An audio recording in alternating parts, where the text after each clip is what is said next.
This looks different from other sponges. It's a biodegradable loofah. Number 5, rot. Choose a product that returns to nature. Refuse, reduce, Reuse, recycle, and rot. The 5R pledge to protect our planet.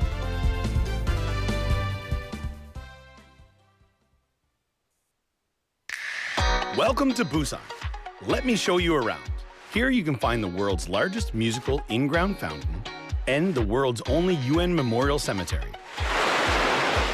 Stroll along the coast and explore the largest mountain fortress in Korea. As well as all this, there are so many tourist attractions, beautiful exhibitions, vibrant culture, convenient facilities, and delicious foods unique to Busan.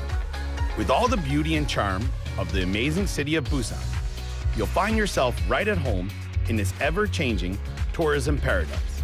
So stay with us a while. Busan, your #1 tourist destination. Your home, away from home. This campaign is brought to you by BEFM, Busan 영어방송.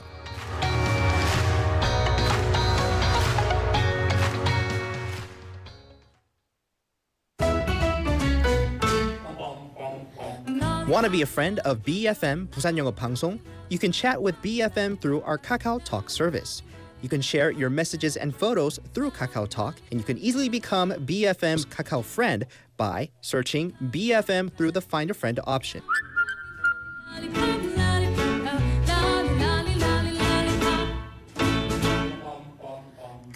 Come share and chat with us at BFM anytime, anywhere for free.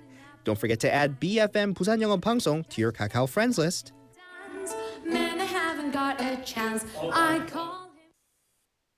지금 방송 광고라는 부메랑을 던져보세요. 소비자를 향해 정확히 날아가는 광고. 힘차게 돌아가는 경제. 부메랑처럼 다시 기업의 이익으로 되돌아오니까요. 방송 광고, 경제에 큰 힘이 됩니다. 부산 방송광고발전협의회.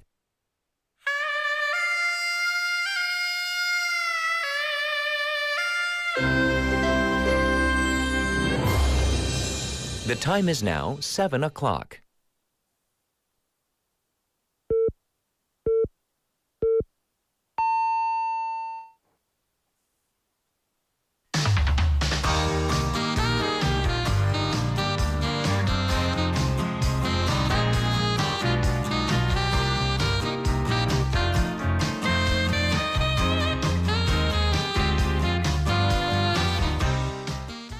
As we head into the weekend, many of you probably have plans, as it is slated to be really nice out, especially tomorrow. But as we enjoy the reprieve from the work week, we also need to commemorate an important day tomorrow. It is Memorial Day, 현충일. There will be large-scale commemorative events across the country. For example, there is the Korea Memorial Festa in Seoul, which the Ministry of Patriots and Veterans is hosting this weekend, as well as dignified solemn commemorations for the fallen at the UN Memorial Cemetery right here in Busan. Whatever we're doing tomorrow, we as citizens, residents of Korea, we can pause and observe a minute of silence and reflection at 10 a.m. tomorrow.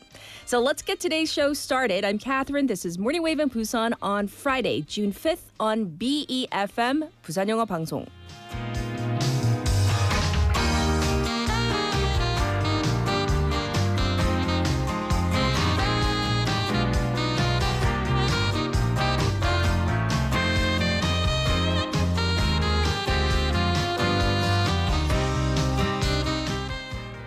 Good morning, Wavers. It is Friday. I hope you're all doing well. And this was a different type of week because, of course, Wednesday, it was a public holiday because of the local elections.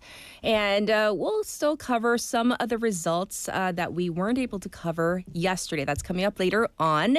But I hope that, yes, as we race toward the weekend, we can remember tomorrow as well. So for our text topic, though, do you tend to try new things at restaurants, or do you stick to your go-tos? How do you choose your meals?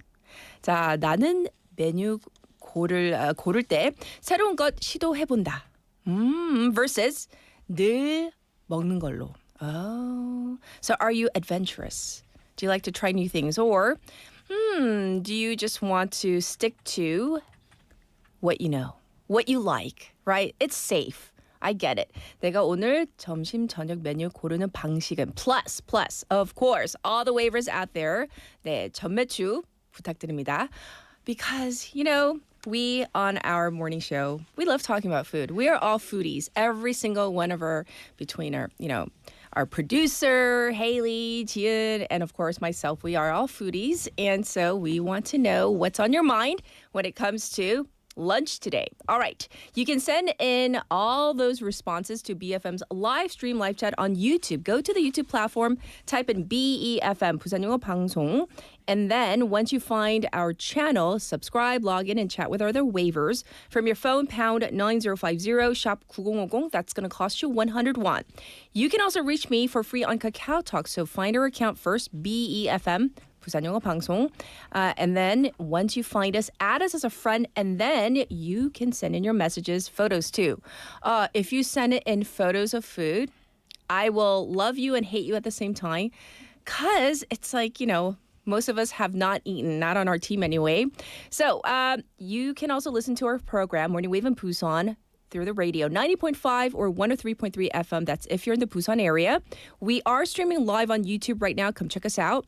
You can also check us out on the BFM app or 팟빵 app. Both are free and easy to download.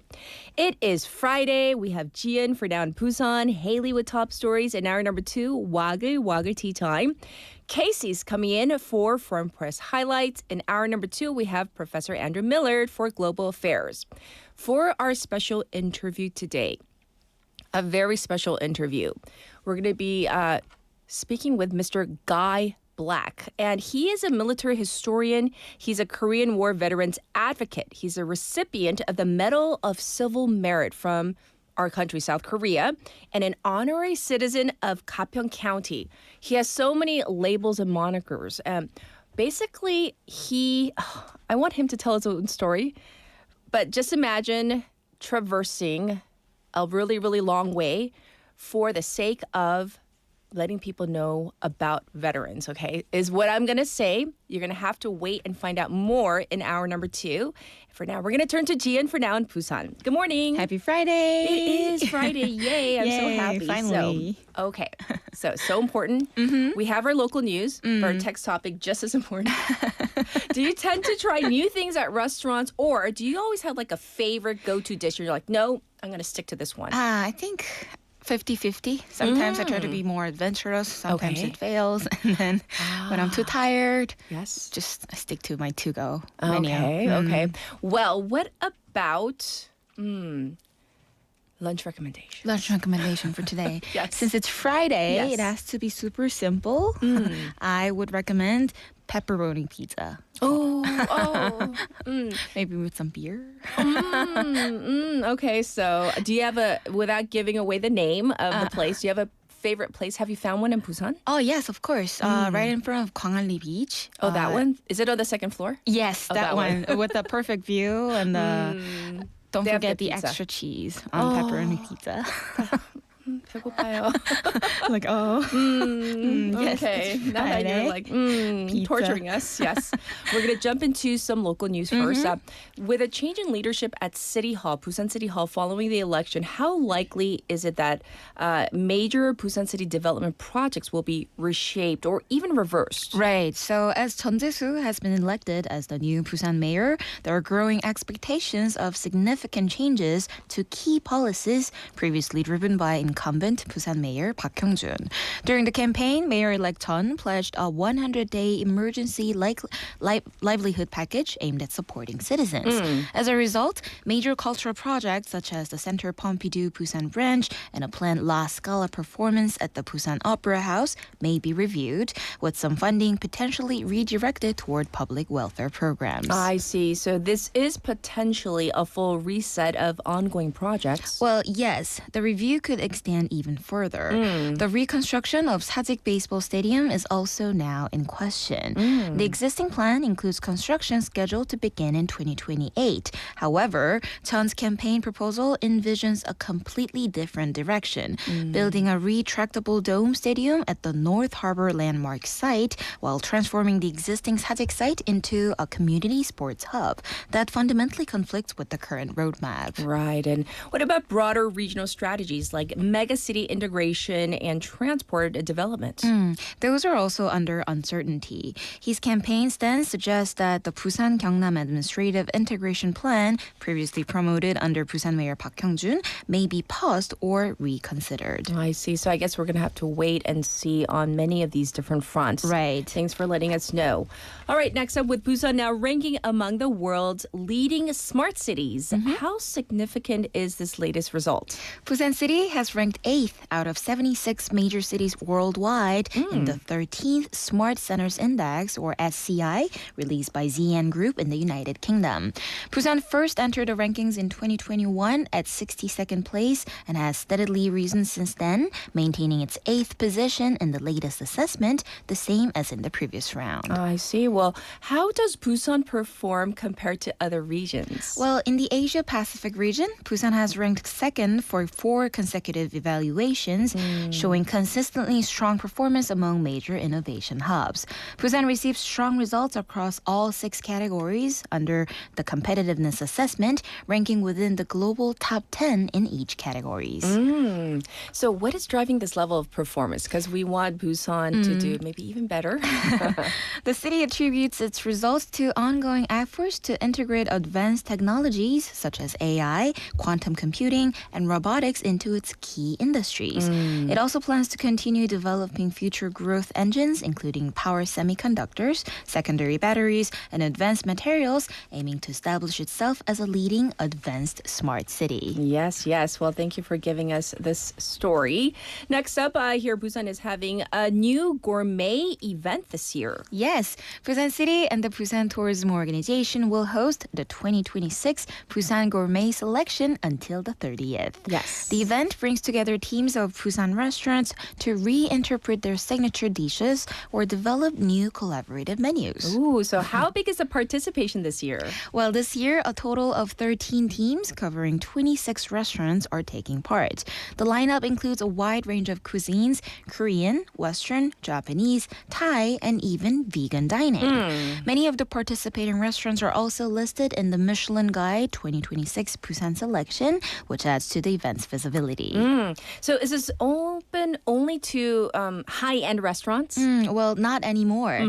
This year, the event introduced an open call system, allowing any restaurant to participate regardless of Michelin status, making the selection more inclusive and diverse.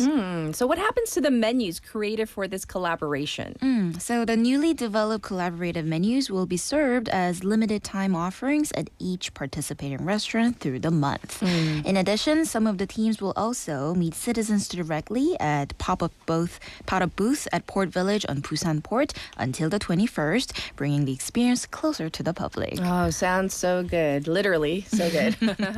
All right, then, next, let's talk about this. Busan is recognizing not just modern development, but also its cultural and historical heritage. Right. What exactly has been newly designated? Busan City has officially designated several new registered cultural heritage items, including the sheet music of the classic popular song 동백아가씨 and the handwritten manuscripts of Venerable 성철 스님 held at 해월정사 Temple. Yes, well, let's begin with a song. Why is this song considered culturally relevant and important?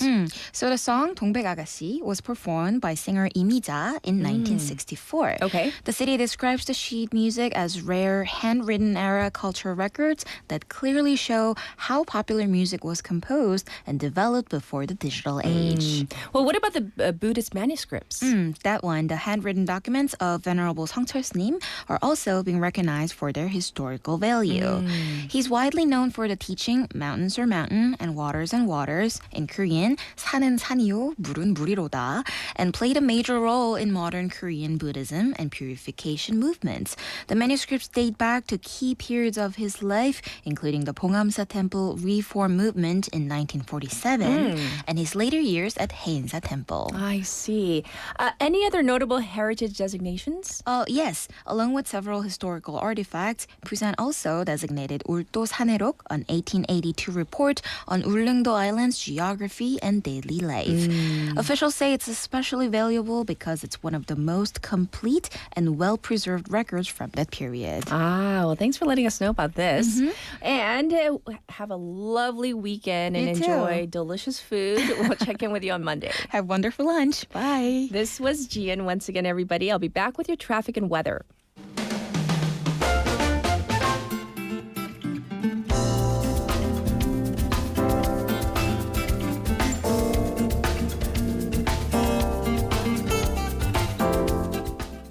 It's time for your traffic report. First up, let's talk about this accident on Pansonglo from Hwajong intersection to Alak, right past the Yeonangyo Bridge.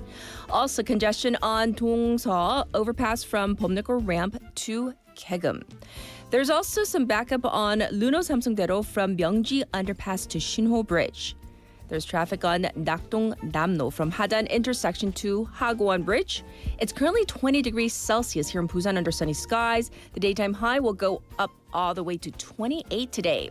It is raining in parts of the central and Honam regions, but that is due to stop by daytime. Looking at the weather for the weekend, it's going to be a nice one with a daytime high going up to 25 degrees Celsius for both tomorrow and Sunday under clear skies. This was your traffic and weather.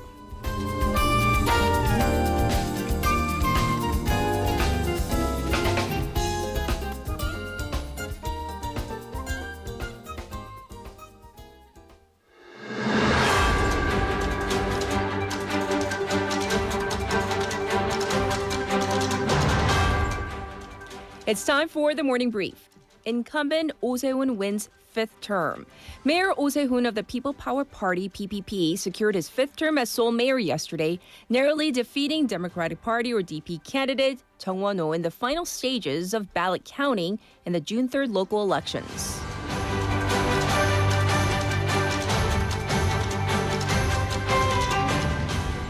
Minor party leader Cho-guk announces he will step down after election defeat. Rebuilding Korea Party Chair Cho-guk announced he will take responsibility for his loss in the Pyeongtaek-il parliamentary re-election and step down as party chair, calling on the party to continue on its path to reform.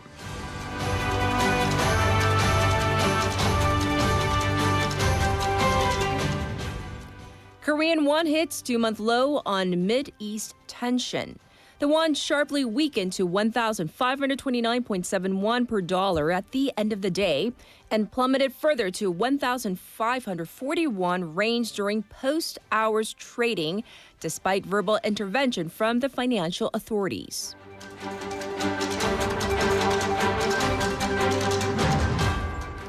Jensen Huang to arrive in South Korea today. NVIDIA CEO Jensen Huang will arrive in South Korea today for a series of meetings with the heads of major conglomerates and researchers that could pave the way for broader cooperation in artificial intelligence and robotics.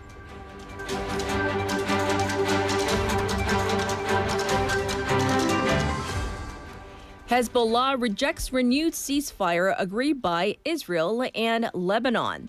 The Lebanese armed group Hezbollah has emphatically rejected the terms of a U.S.-backed ceasefire between Israel and Lebanon, calling the deal humiliating for Lebanon. This was the morning brief.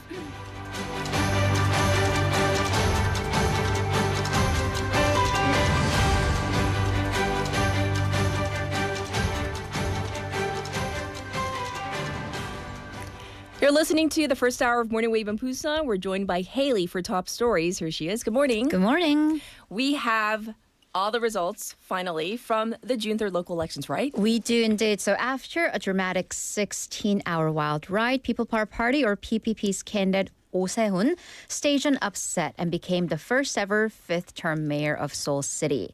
The decisive call came a little after our show at 9:30 a.m. yesterday.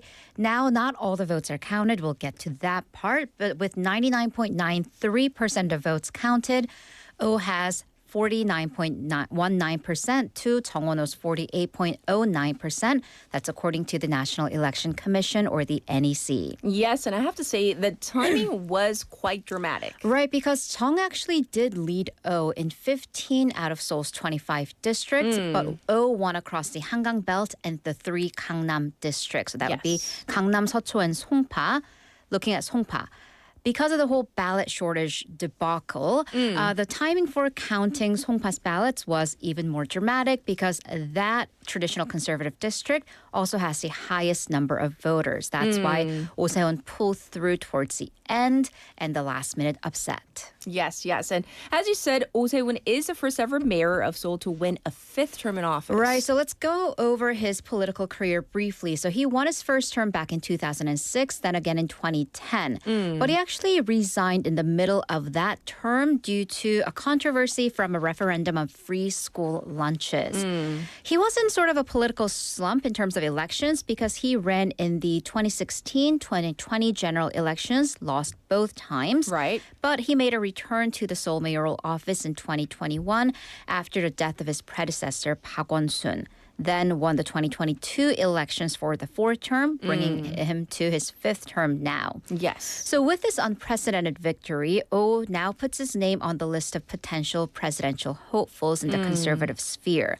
Also, and this victory by Oh Se-hoon casts a bit of a shadow over the Democratic Party's overall election victory. Yes. So what are experts and pundits saying about the implications of this election across the country's politics? Right, so most experts and pundits are saying overall this was a Democratic Party or a DP win.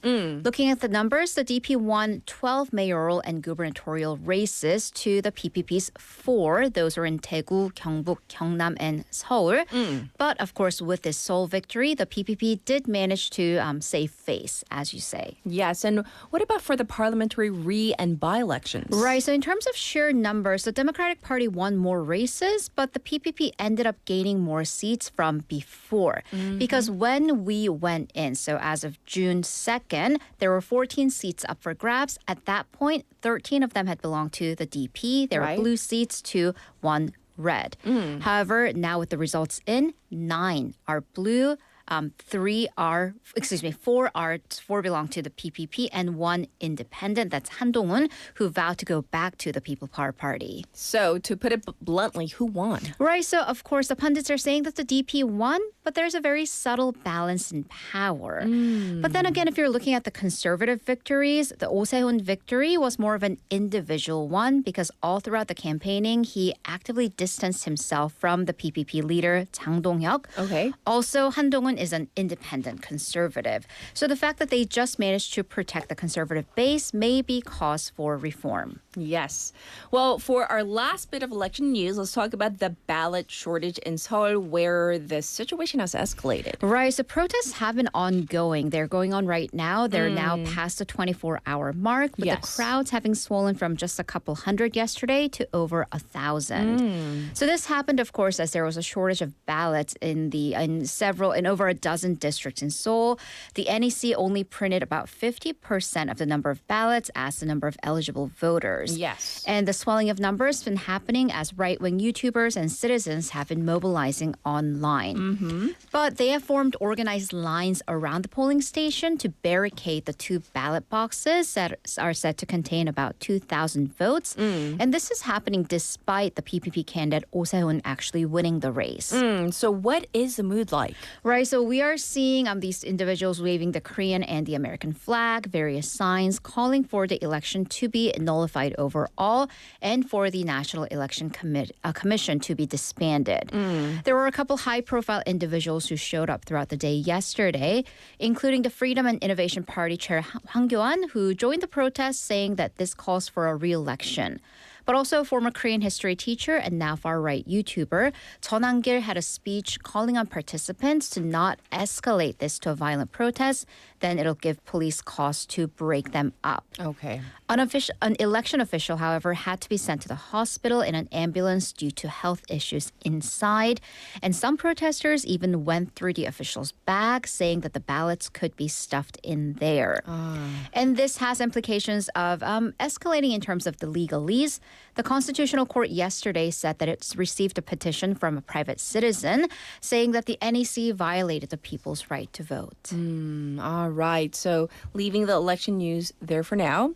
Yesterday also marked the first anniversary of President Lee Jae-myung's year in office, and he is due to hold a press conference next week to mark this. But let's go over some of the highlights. Right. So during a cabinet meeting earlier this week, President Lee Jae-myung said that the government needs to accelerate and expand actual changes that the people can feel in their day-to-day lives.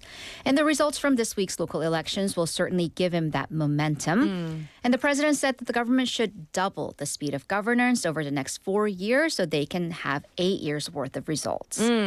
Well, let's look at some of the numbers that could give us a summary of what happened last year. Right. So I'm going to throw you 3 numbers.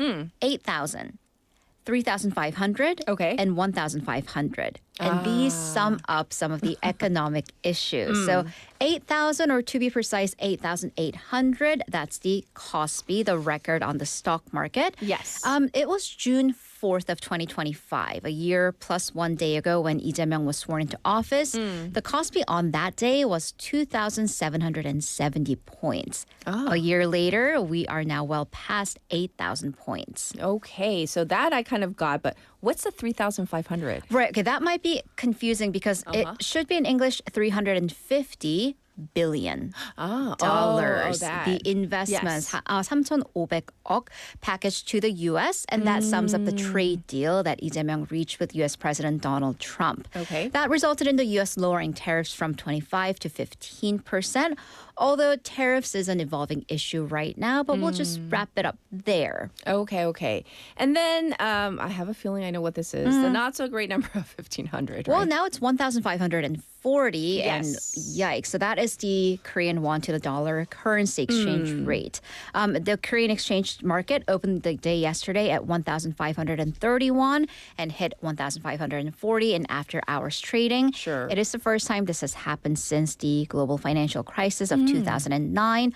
Although it has more to do with, number one, the geopolitical situation, U.S. and Iran, and also with, at least in the short term, foreign investors selling off the Korean won to sell off stocks. Yes, but there were other domestic issues as well, right? Right. So overall, we can say that the economy is, at least big numbers, macro booming. But youth unemployment is still very high. The wealth gap is growing. Yes. Prices or inflation, they show no signs of easing up anytime soon. So in terms of the political timeline, pundits point to the next 2 years. Yes. Because 2028 is when the general election is. Of course, the president's job's not on the line, but that's when you do have to start worrying about the president's approval ratings. So this gives the Lee Jae-myung administration that two-year window to really push on without having to worry about political capital or approval ratings. I see. Thanks for giving us the recap. All right, next. This is connected to the Korea-U.S. trade deal. So let's talk about what Secretary of State Marco Rubio recently said at the U.S. Congress. Right. So the top American diplomat Marco Rubio said that concerns over South Korea's treatment of American companies, they have affected the U.S.'s ability to conclude a trade agreement with Seoul. Let's break that down. This came during a congressional hearing on Wednesday local time when Californian Representative Republican Darrell Issa said, has Korea's democracy taken a strong bent to the left, essentially accusing Seoul of opening more avenues towards China and beginning to oppress American companies, including Meta and Coupang. So how did Rubio respond to this? Right, so he stated that the concerns about the treatment of U.S. companies, these concerns had become part of Washington's engagement with Seoul. So number one, shortly put, yes, there are concerns, and it has become a feature of American engagement with South Korea, even if they are strategically aligned. So this suggests concerns over the treatment of technology and platform companies that remain part of the broader Korea-U.S. economic discussions, even as the two countries have agreed to cooperate closely on security and other strategic issues. I see. All right, now we're going to turn to Hanwha Aerospace, that explosion, where more evidence is being revealed that safety may have taken a backseat in the story, right? Right, so we're going to backtrack to a police briefing from earlier this week where the Daejeon factory of Hanwha Aerospace turns out did not have CCTVs inside the factory nor sprinklers. And the company did not have an executive who was in charge of safety. Okay, just in that short statement, there was a lot of information that we need to go through. Walk us through the reasons for each of these things that you just said. Right. So when we talk about sprinklers being mandated, we usually look at two things. Usually for apartments, this is not the case. The year in which the apartment was built. Yes. Were sprinklers mandatory then? For factories and corporate sites, it's usually the size. Turns out that particular factory building in Daejeon, because of its smaller size, was not subject to mandatory sprinkler installation. Apparently, that's based on size alone, regardless of the fact that this factory deals with rocket propellant. Yes. So it was a 243 square meter factory that had one 20-kilogram large fire extinguisher for the entire property.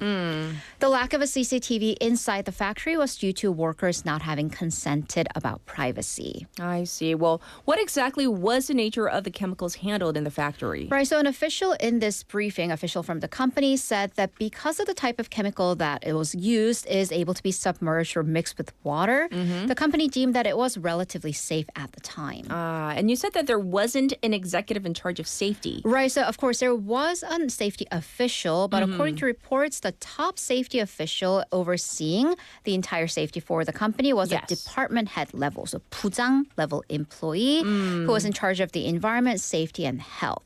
Apparently, according to those in the industry, that's actually rare. Usually, even for a smaller company, the rivals, they have an executive E1 level official who's in charge of safety. I see. With this, the company has suspended its operations? Right. So Hanwha Aerospace has shut down its production line except for essential processes for yesterday and today. During this 2-day period, they are going to go through special safety inspections and safety training. And also in the mid to longer term, reestablish emergency response plans along with an automation system for what it deemed as lower risk procedures. I see. Thanks for the latest on that story. And now we're going to get to the latest in terms of the U.S. and Iran. Right. So now we have to actually talk about the Israel-Lebanon ceasefire that kind of was, but apparently now isn't. And that has been the touchy subject in the general ceasefire between the U.S. and Iran. So Monday night, so we're going to start earlier this week, the Israeli and the Lebanese governments, they agreed on a ceasefire to end hostilities. That deal at the time called for a complete stop of fire from Hezbollah, which is a Lebanese militant group, not military, because they're aligned with Iran, and also the evacuation of all of its fighters from the south of the Litani River. Yes. But now we have news. Hezbollah has rejected this, with the leader saying that the ceasefire deal was futile and humiliating to the Lebanese people. And the group's leader, Naim Qassem, called the plan a roadmap to annihilate, meaning completely eliminate part of the Lebanese people. And Hezbollah's side is the important one in this ceasefire. Right, because the agreement is being conducted between the two governments. But the Lebanese army, the official military, is not party to this conflict because that conflict is between the Hezbollah militants and Israel. Okay. So basically, the Lebanese government has been negotiating with Israel without Hezbollah, which makes this all the more challenging. Yes, in the meantime, U.S. President Donald Trump is facing increasing domestic pushback. Right, and that's against the war, of course. On Wednesday local time, the U.S. House of Representatives, they passed a resolution essentially seeking to stop the war. President Trump lashed out at this, calling it meaningless and unpatriotic. This is, of course, more symbolic because a resolution is essentially a bill, and under the structure of the U.S. government, a resolution that passes the House of Representatives goes up to the Senate, right, which is controlled by Republicans. Let's say in a very slim chance it won't, but it passes. Yes, that bill goes to the president's desk. He's gonna veto it. Right. So again, it is more symbolic. But it is an unusually loud message from the Congress to the White House regarding the war. More important because there are 4 Republican representatives who essentially voted against the war in this round, kind of echoing the growing dissent within the public. Yes. Well, thank you so much for going over all the top stories. We'll check in with you in hour number 2. See you in a bit. All right, we're going to take a song break. Here it is, 이 여름, Summer by Cool.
머릿속은 널 채우니 아직도 어머니가 식충이라 부르니 서랍 속 성인 전용 DVD는 갖다 줬니 어떻게 해야 할지 몰랐어 어디를 가야 찾을지 무엇을 해야 그녀가 다시 돌아올지 그래서 매일 편지를 보냈어 만화책 대신 신문을 드라마 대신 뉴스를 조금씩 힘든 숙제를 이거 왜 이래 심하잖아 내 생각이 하나지만 어떡하겠어 죽기 아니면 깜빡치기 여름 썸머 너 없이는 안 되겠어 never 너무나 보고 싶어 네가 다시 내게 빨리 돌아와 이제 난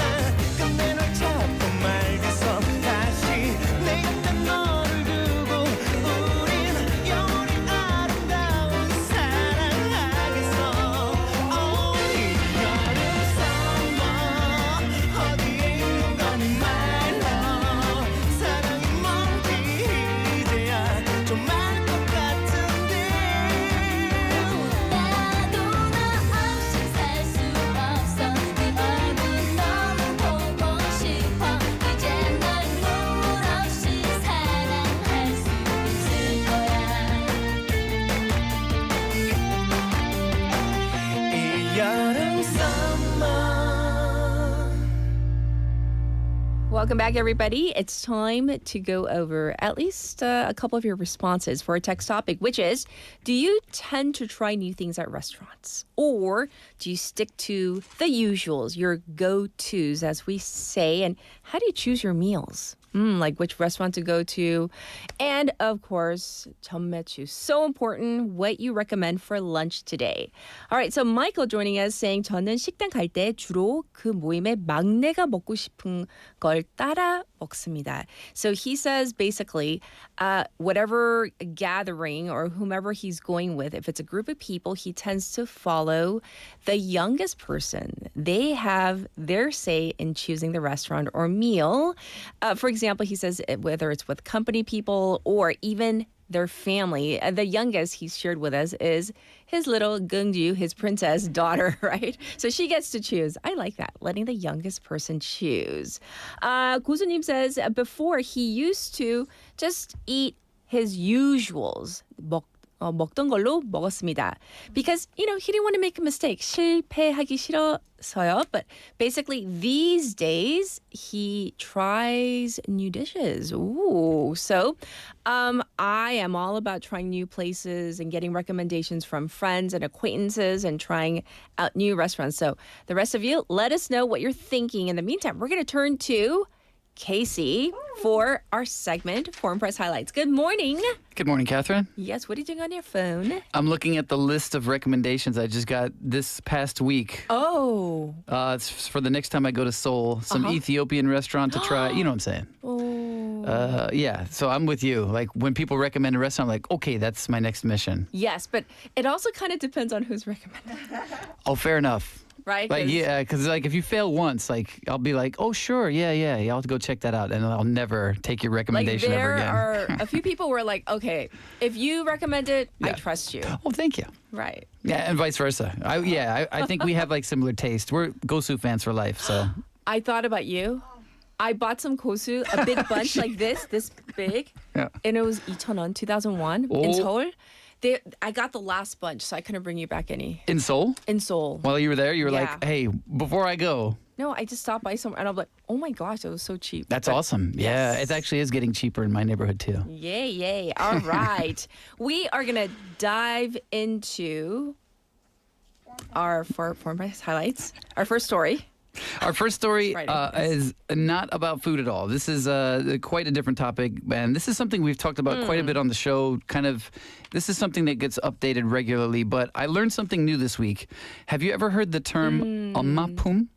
엄마품, like mother's Hug, embrace? Yeah, that's exactly what In the my mother's Associated arms? Press says. Yes. Yeah, that's exactly okay. what the Associated Press says. It translates to mother's embrace. Okay. I looked it up and I was like, oh, literally, it's not that. But when you put them together, that's often how language works. Okay. So in Paju, there's a park called Amapum Park. So I assume Gongwon in Korean, right? Amapum Gongwon. And this comes from an article called "A Wall of Name Tags at a South Korean Park Testifies to Adoptees Longing for Their Birth Mothers." So it's all about that, and there's a lot of photographs with the article. There's a short video as well, kind of showing what's going on. And we have Oh, there you go. a statue. Right. Yes. It's showing exactly what that means. Right. Yeah. So, what is the purpose of the name tag, sir? So in this particular article, apparently there were people on a rainy day. They said there were dozens of Korean adoptees from North America, from Europe, and they were gathered to leave their names on a wall. And this park was built at a former U.S. military base. And the hope is that even after decades, and some cases like a long time, a birth mother might be still looking for them. So the tags are actually made of ceramic, and they're attached to there's basically like a rock wall and like a mesh fence over it. Okay. So each name tag that they attach is hand painted by an artist. It has the adoptee's name. In all the cases I've seen, both in English and Korean, and then their birth year and their birthplace. And there's different colors for each tag. So the color basically represents what decade the person was adopted. I see. So when you see, there's a lot of red and sky blue colors. That stands for the 1970s, 1980s, when foreign adoptions peaked in Korea. Yes. And white is for adoptees who died without a reunion. So somebody put the tag for them. And we have, of course, a photo on Right. our YouTube page right now. Yeah, I'll explain that one actually while we're at it. So Yes, this one is not from an adoptee. This is a laminated note that was left by anonymous parents searching for their child. And you can see in the description there it says 사랑하는 보라. You are not alone. You have a mother and a father. I'm so sorry and I love you. 엄마와 아빠가. And they had to pick how to say it, right? So they wrote in English because they're assuming their child probably doesn't maybe speak Korean, Right. which is the case for a lot of the adoptees. Maybe they don't have, Korean language skills at all in some cases. I see. Oh. So how many name tags are on this wall? They said in the article there are more than 900 name tags attached to the fence, which to me, in the pictures you see, you don't see that many. So it just kind of shows you wow, that's a lot.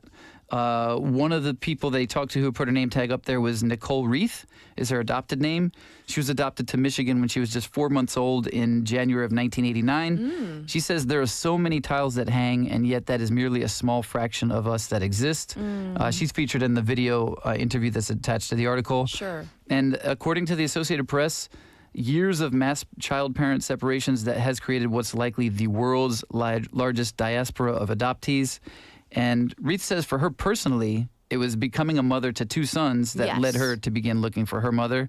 She basically wants her sons to know the heritage that she grew up without. Right. And she says as far as connecting with my birth mother, it's not really about trying to get specific information or even really seeking a relationship. I just always wanted to know who I looked like because I've never had that before. And I was just thinking wow, I can't imagine what that's like. Yes. Because it seems like a daily basis, people are telling me my children and who they look like, which parent. It's a thing. Right. It's just something that people think about a lot. And I can't imagine not having an answer to that. That's so true. So when did she put her name tag on the fence? I'm assuming this time because this park actually just opened last year in June. And this was after a years-long campaign by a Paju-based photographer named Lee Yong-nam and also a group called Me in Korea, which supports adoptees. So for Reith personally, she started searching for her biological family back in 2024. She got letters from her adoption agency that were actually sent to her birth mother's last known address, but they went unanswered. So she's now pursuing a search with something called the National Center for the Rights of the Child, which is a government office here. And she says, I kind of don't want to allow myself to hope because the whole journey's been kind of a roller coaster of hoping, then find something out, and then being disappointed and getting into hopelessness. But she says she doesn't want to give up because she doesn't want any regrets. But I imagine it's emotionally draining. As Yeah. you say, the roller coaster of ups and downs, right? Yeah, and that's a kind of common theme. They talked to a few people in the article, and that's what it seems like. You know, anytime you find out some little bit of information that could be a lead, it's Right. exciting. You know, there's a lot of build up for that moment, and then something kind of lets you down, and it's like, oh, I have to start all over again. Is the feeling it seems like? I'm sure. I can't even imagine. Yeah. So, is the wall only used by adoptees, or as you said, like the example of Pura, is it the parents? Yeah. It's a mixture? I think that's the idea. It's like open to anybody to use. And it's kind of like, if you look at it this way, it's kind of maybe for some people might feel like a last resort. Yes. Because they've tried other avenues. And it's just Sure. like this place where people can gather with the same intention. Like we saw with the parents that left a message for their child with no idea of what their English name could be, if it was English or whatever country they might have been adopted to. Right, and they might not even know their original Korean name. Right, that's very true too. They do point out in this article, like, you know, a lot of times maybe the birth mothers were pressured to surrender children because they weren't married at the time. And then when they were separated, there's like no official record that they can trust. A lot of Right. falsified information. Sure. So this place kind of serves as like that purpose, like, okay, here's like maybe a new starting point for people. Well, thank you for covering this story. So Sure. meaningful. Yeah. So we are going to move to our second story, though. What's this one about? This one's actually very meaningful too. It might not seem like it at first, but this is very meaningful to our future. And this is another new term I've heard of for the first time this week. Have you ever heard the term migratory beekeeper? Migratory beekeeper. No, Okay. I mean, I'm trying It's to put English, the and I two was words like, together. I'm uh-huh. like migratory and beekeeper. Right. Okay, no, Okay. I haven't. I have not. Thank you for making me feel better. I was Okay, like, okay. is this something I should know? This comes from Reuters. The headline is, a South Korean beekeeper counts the cost of climate change. It's all about a guy named Park Kyung-jae. He's 65, and for most of his life, he's been a migratory beekeeper. He basically does have a bee farm in southern Sancheong-gun, which is close to Jirisan, if you're not familiar. But he's a migratory beekeeper, so basically throughout his career, he's been crisscrossing South Korea with his hives. He with his Yes. Oh, wait. So when we say migratory, it's not just the beekeeper. He's bringing the whole, all his stuff. So, and the idea was, and it makes sense if you think about it, basically he and others like him, they're chasing like the seasonal flower blooms. Sure. So like whatever particular flowers are blooming in a part of Korea, you go there, get permission from like perhaps a landowner or whoever has that land. Okay. And then be like, hey, can I let my bees out? And can you imagine that conversation? It's not, can I let my dog, can I let my bees out? Who let the bees out? New song. Okay. Yes. But this article is all about kind of how the rising temperatures because of climate change are actually Yes. shortening the seasons. So basically the flowers that they depended on are blooming earlier and for shorter periods. So that's making work much more difficult and much more intense and shorter, Sure. right? Which is not a good thing. Aw. Yeah. So, I mean, I don't even know how you become a beekeeper. Well, for him personally, he said Right. like he just enjoyed being in nature. So he's like, this is basically a way I can do that. And that makes sense. Like you got to spend a lot of time in nature if you're going to be a beekeeper. And he says like it's getting hard, but he was going to keep doing it until his end. So he's, no matter what happens, as long as he's able to do it, he will. But there are some issues that have happened because of climate change. Another thing is like the winds have changed. The winds. Yeah, they've Yes. gotten stronger, and that makes it for bees that's harder for them to find their home. Like once they leave their hive, they don't kind of know how to get back. There's also kind of mites and new diseases that have been hitting bee populations. Oh, no. He says this. I'm Yes. curious about your take on this. Okay. He says, city people don't notice seasons, but farmers feel them directly. Now it feels like only summer and winter remain. I agree. Me too. I was thinking, you know what? I've had the same feeling. Because like spring and fall especially. Jeez. Okay. Get angry about it. I'm getting Don't upset. get angry about the seasons, but they just seem so. I don't even want to say short. So brief. Yes. Like in passing. Yeah, You're yeah. like, okay, it's cool, and then now it's like, okay, it's hot. Right. Right. Or Yeah. okay, it's cool, and then it's just cold. So- it's so brief, right? Okay. I'm glad I'm not alone on right. this. But I think a good point of that is too, like maybe they've noticed this as farmers. They've noticed this for a while, and now we're just kind of catching up to that. Yes. You know what I mean? This has been like, this is not suddenly overnight, this change, right? Right, that's true. And I don't know, but the fact that he is doing something, like you said, he started out in this because he loves spending time in nature. Yep. But to be able to do something that you enjoy so much, Yeah. like as your basic livelihood, Right. that's like the best, is it not? Yeah, and so of course he doesn't want to give this up. And so of course he's concerned about climate change affecting his job and everybody else who does this. Good news, his second daughter is also interested in this and he's kind of really? training her to take over someday. Oh, interesting. I'm curious. I got a quick question for you since you're talking Yes. about food and lunch. Ah, so hungry. Okay, well, Yes. let's try not to make you hungrier. But Okay. do you guys get like local honey when you buy honey? Is it made in Korea? I tried to get local honey, meaning made in Korea. Yep. And then I'll be honest with you, there are different types of honey. I'm curious. Do you know, like, do you guys have like a favorite that you usually get?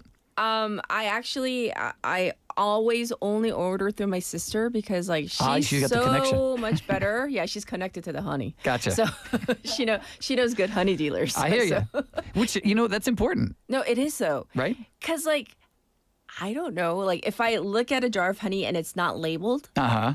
and I like open the jar and taste a little, I'll be honest, I'm not a honey connoisseur. So Oh. I don't know for sure Okay. if it's unlabeled, if it's like, what do they call it? Like acacia gur. Okay, or that's like, one. That's okay, probably right? the number In one Korea, variety. Yes. Yeah, they have that. Or, Yeah, or yep. if it's like the real natural honey versus the I don't want to say unnatural, but you know. Well, basically, yeah. I mean, there is concern with that too. Yes. Like, is this like a really high quality product when you buy it? Yeah, And they yeah, usually yeah. have those little tags at the top that you have to break to like Exactly. verify that's a real quality deal. The two big ones here are Yes. acacia gur. gur. 꿀. 꿀. 어려워요. 꿀. I'm not saying oyster. I promise you. The other one is 빰꿀. 빰. How did I do? 꿀.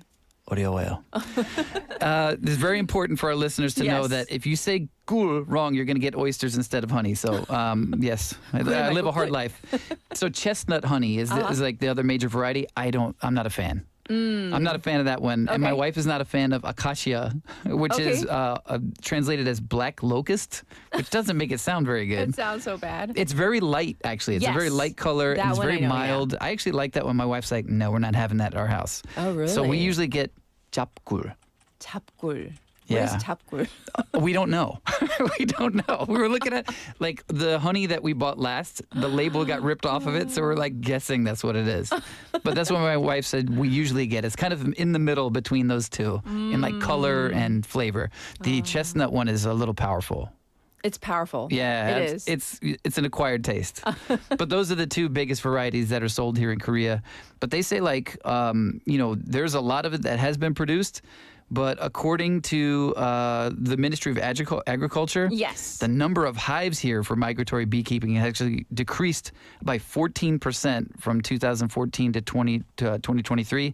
So there's been a big drop in the number of bees here. And that's concerning because we love our People honey. are only interested in your pronunciation. Oh, I knew it. I knew that was going to happen. All the messages are talking about your 꿀 and the 꿀. The tough 꿀. It's so hard. I can't. I know Let's it's different. be honest. You know, back in the day in the States, okay, without giving the name of the honey, Yeah. it's like the plastic bear.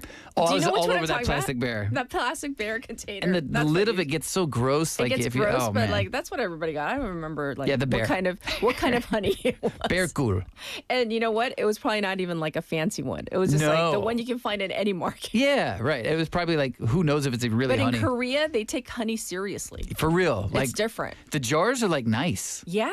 Like the jars are like serious glass. Like you And could hurt somebody with that. Not just that, the really expensive gur that Yeah. I've been gifted it. It comes like in a liqueur box Oh, with a fancy. lid. You open it. I'm like, what is this? And then you take it out. It's like all nice and cushioned. You take it out, right? Yeah. And you're like, and so I don't even know what it is. I'm like, it looks mighty expensive. So Right. like, no one's allowed to open it, but me. You trust that it's going to be good. You don't know Yeah. what variety it is. I don't but know you're what like, variety it is, but it looks good. Right. I hear you. So what are you having for lunch today? Cool. Whether that's oysters or honey, that's up to you to determine. Okay. Gur with gur. Probably leftover basil pesto. We make it at home. We Do you grow your own basil? I do. Oh my gosh. Basil's doing good. Basil's Really? good right now. The cilantro this semester. Oh, this year? The Yes, spring, not the so good? spring, yeah. Not so good? My spring semester for cilantro is a little lacking. Oh. But yeah, I've got arugula like coming up like all over the place. It's great. Wow, you must have a green thumb. Well, you know what? That's why we need these bees because all of this stuff is going to get harder if we don't have these bees around. So That's this is really true. important. Yeah. Okay. Well, thanks for bringing us to very different stories. Very different stories, As you yes. always do. And we'll check in with you next week. Thank you, Casey. Have a great weekend. All right. So our producer just cannot resist. Honey by JYP. Enjoy. I'll be back at 8. Oh, honey.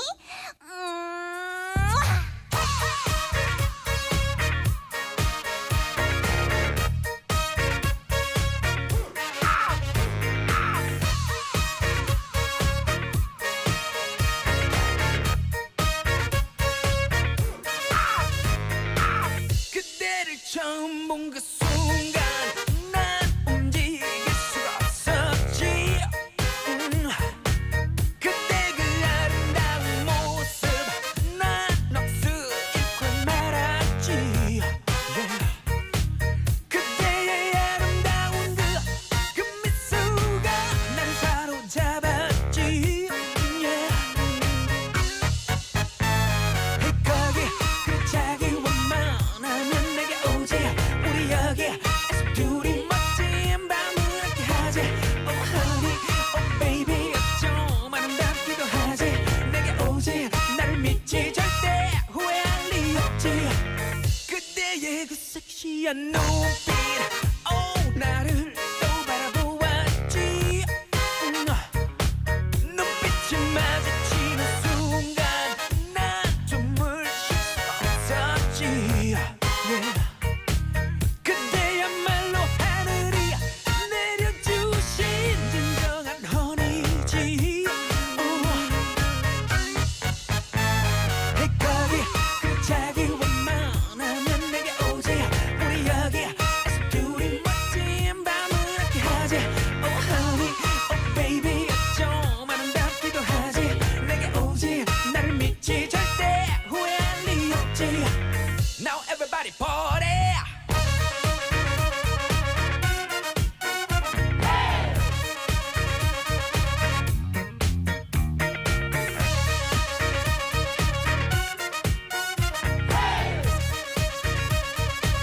내게로 걸어오는 그대 난 바라볼 수 없었지 걸어오는 그대의 모습 너무 눈부시 때문이지 이제서야 비로소나 나 새로운 사랑에 눈을 뜬 거지 거기 그 자기와 만나면 내게 오지 우리 여기에서 둘이 멋진 밤을 함께 하지 Oh honey, oh baby 좀 아름답기도 하지 내게 오지 나를 믿지 절대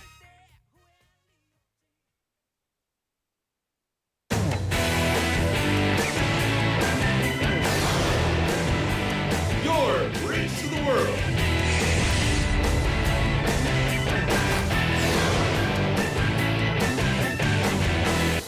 BEFM 부산 영어방송. 인생 막창을 찾았어 이러는 밤나 불만열상 막창의 신불만열상 전사의 신불만열상 여기가 인생 막창 불타는 막창 열받은 삼겹 불만열상 창문이 1588-9376 위탁급식 전문 기업 더존 푸드 운영비 절감의 효과는 확실하게 맛있고 건강한 급식과 도시락 부산 경남 어디서나 051-784-0877 051-784-0877 혹시 지금 운전 중이신가요? 어린이 교통사고 피해자 수는 지난 3년 평균 약 9만 명. 특히 어린이 보호구역 안전기준이 강화된 이후에도 어린이 보호구역 내 사고는 지속적으로 발생하고 있습니다. 스쿨존에서는 반드시 시속 30km 이하 서행, 스쿨존 내 불법 주정차 금지, 차량 출발 전 앞뒤 좌우 살피는 습관으로 어린이가 안전한 도시를 만듭니다. 참, 운전 중 휴대전화 사용은 모두에게 위험합니다. 우리 모두를 위한 교통안전, 나부터 실천하면 모두가 안전해집니다. 어린이가 안전하게 뛰어놀 수 있는 부산. 아이 키우기 좋은 도시는 우리 모두의 미래이자 희망입니다. 이 캠페인은 어린이가 안전한 부산을 만드는 은행, B&K 부산은행과 함께합니다.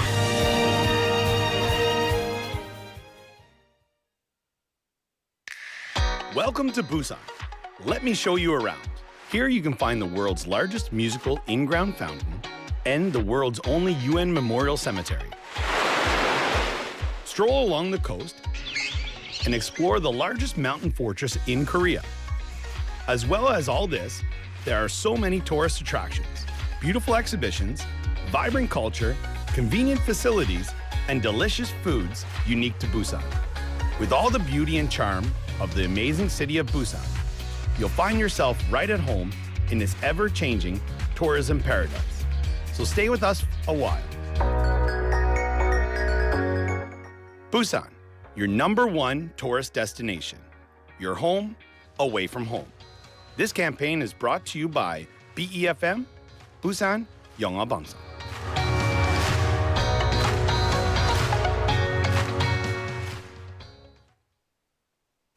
안녕하세요. 셰프 에드워드 리입니다. 빨리빨리. 한국 사람들은 이 말을 입에 달고 살더군요. 하지만 바쁜 걸음을 멈추는 모습에 놀랐습니다. 제가 들어드릴게요. 여기 앉으세요. May I help you? 모르는 사람끼리 서로 존중하고 배려하는 모습을 보며 이게 대한민국이구나 생각했습니다. 가장 빠른 나라 대한민국에는 가장 따뜻한 멈춤이 있습니다. 공익광고협의회.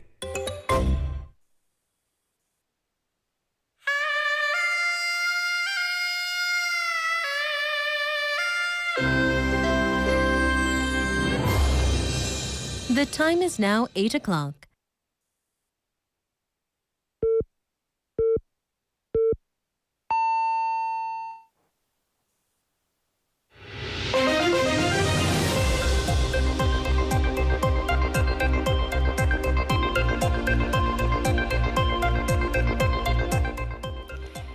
Welcome back, everybody. It's time for 8 o'clock Spotlight News. Incumbent Oh Se-hoon wins 5th term. Mayor Oh Se-hoon of the People Power Party, or PPP, secured his 5th term as Seoul mayor yesterday, narrowly defeating Democratic Party, or DP, candidate 정원오에 in the final stages of ballot counting in the June 3rd local elections. With 99.93% of the votes counted, Oh has 49.19% to Jung's 48.09%, according to the National Election Commission, or NEC. The NEC, in the meantime, ruled out the possibility of a revote or an election postponement following the ballot shortage fiasco at 14 Seoul area polling stations.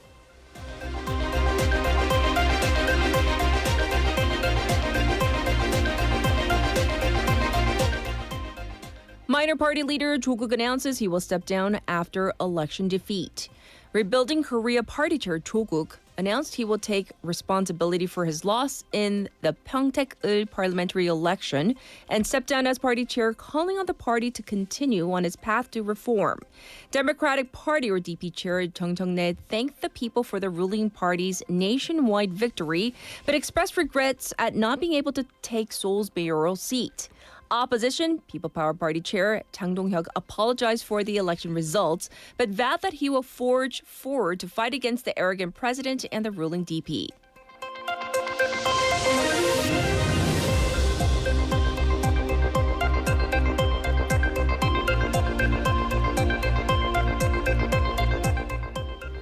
Korean won hits 2-month low on Mid-East tension. The won sharply weakened to 1,529.7 won per dollar at the end of the day and plummeted further to 1,540 won range during post-hours trading as the United States and Iran engaged in a fresh round of airstrikes. It was the first time since March 31st that the Korean currency traded below 1,531 per dollar in intraday trading. The exchange rate is likely due to foreign investors selling off domestic stocks for the 19th consecutive day, with the exchange market showing resistance to the Korean Financial Authority's verbal intervention.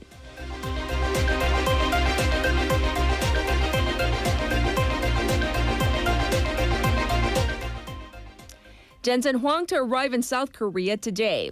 NVIDIA CEO Jensen Huang will arrive in South Korea today for a series of meetings with the heads of major conglomerates and researchers that could pave the way for broader cooperation in artificial intelligence, or AI, and robotics. Huang will arrive at Gimpo International Airport aboard his private jet this afternoon for a 4-day visit, following his appearance at the Computex trade show in Taipei. Huang is scheduled to hold a dinner meetup with SK Group Chairman Choi Tae-won, Hyundai Motor Group Chair Jung Hee-sun, LG Group Chair Gu Kwang-mo, and Naver Chair Lee Hae-jin at a Korean barbecue restaurant in Seoul.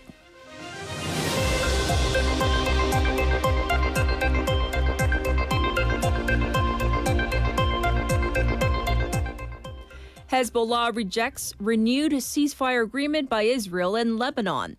The Lebanese armed group Hezbollah has emphatically rejected the terms of a U.S.-backed ceasefire between Israel and Lebanon, calling the deal humiliating for Lebanon. It comes after Israel and Lebanon announced a renewal of their fragile ceasefire with the creation of pilot security zones inside Lebanon, in which Hezbollah operatives would be banned. Hezbollah's leader demanded a complete ceasefire and withdrawal of Israeli troops from Lebanon. This was Spotlight News.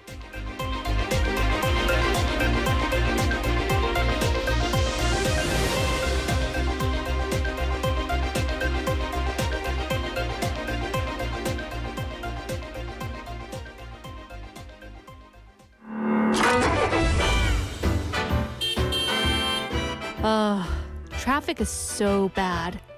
Let's see what's on the radio. Get the latest news and current issues that you need here on Morning Wave in Busan. You're now listening to Morning Wave in Busan with me, Catherine. This is our special interview for this Friday. Well, we all know that we are marking Memorial Day tomorrow, but today we're marking this day by honoring those who gave their lives in service and sacrifice. That's what we do every Memorial Day. And it's a moment to remember their courage and the lasting meaning of their sacrifice for peace, observed across the country through official ceremony, multiple ceremonies, of course, moments of silence, and the raising of the national flags as well. Today, though, while many commemorate in these shared and traditional ways, we're joined by a very special guest who has taken a deeply personal path of remembrance. He has just completed, and I'm like gobsmacked at, the journey, 625-kilometer walk from Gapyeong to Busan in tribute to Korean War veterans. So his journey connects places, history, and memories across generations. We're honored to welcome back Guy Black, a volunteer advocate for Korean War veterans from Canada. So let me, before we say hello to him, he is a military historian and Korean War veterans advocate and recipient of the Medal of Civil Merit from, obviously, the Republic of Korea, and an honorary citizen of Gapyeong County as well. So let's say hi. Hi, welcome back to, I don't want to say civilization, but really, because you have been traversing, I just want to say congratulations. I don't even know how to, welcome you to Busan, but welcome. Thank you. Yes. So I did my introduction of you, but can you tell our listeners or viewers who you are in your own words? So I'm a Canadian citizen. I live in Canada. My wife is actually Korean. Her name is Serena. And one of my passions in life is commemoration and remembrance. And a big focus for me is the Korean War because it's the forgotten war. Ah, the forgotten war. Indeed. So is there a particular reason? What was your first inspiration to become a volunteer advocate for Korean War veterans? Because obviously you do have that tie. You mentioned your wife already, but can you tell us more in terms of what inspired you? It came about in a very unusual way. I was a volunteer in a military museum in Vancouver, and two of the people that I was working with were Korea War veterans. And at that time, this is 25 years ago, I had no interest at all in the Korean War. And listening to these two men chatting every day about the Korean War finally got me interested. Wow, just hearing two guys chatting about it. That's pretty amazing. And for you, what made this cause really meaningful to you, even though, once again, you're based in Canada? It's because the sending nations, they are Commonwealth, Colombia, Ethiopia, United States, Netherlands. So in Canada, there's lots of Korea War veterans Yes. who are Canadian that I was able to meet and become friends with. Oh my gosh. And so, in terms of your first visit to Korea, I hear that it was back in, is it 2019? Is that correct? Yes. And Yeah. what was your first visit like to Korea back then? And if you could tell us more about what you did back then? So that was my first trip to South Korea, and it was an amazing experience. I came with my Korean friend who was a Vietnam War veteran, Korean Army. He was my chaperone at the time, and he wasn't going to let me come to Korea by myself. So we organized a ceremony of remembrance for the people from my province in Canada that died in the Korean War, 36 soldiers. Yes. And we held a ceremony at the United Nations Cemetery. It was well attended, a lot of media attention. And I found out afterwards that the media were interested because why would an ordinary citizen come from Canada to do this? I mean, you say ordinary, but extraordinary in our eyes because, you know, yes, you might be moved by a story, and but the fact that you actually came and you've come back is pretty amazing. So I do want to talk about this journey, though, this 625-kilometer journey from Gapyeong to Seoul to Busan, and I'm sure 625, obviously, it has significance. So tell us about the idea or meaning behind this particular number. Okay, so I'll ask you a question. Yes. Does 625 mean anything to you? Oh, absolutely. We say in Korean the Yu-gi-oh, right, Yeah. is the shortened form when we talk about the Korean War, right? So I'm assuming, is that what it is? Or is it different?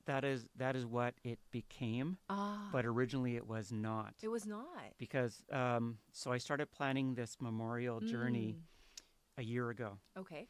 And I was going to do 800 kilometers. 800. Because I wanted to also add in the Imjin River battle, which happened at the same time.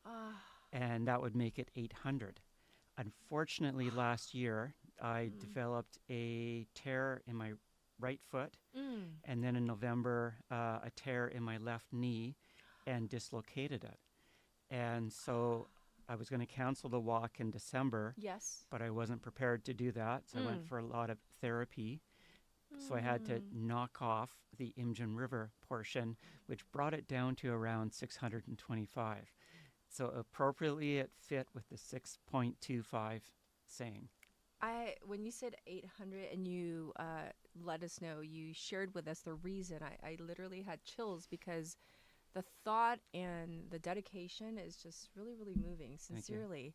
Wow. And even to have recovered enough to make this walk, which 625 kilometers is no small feat.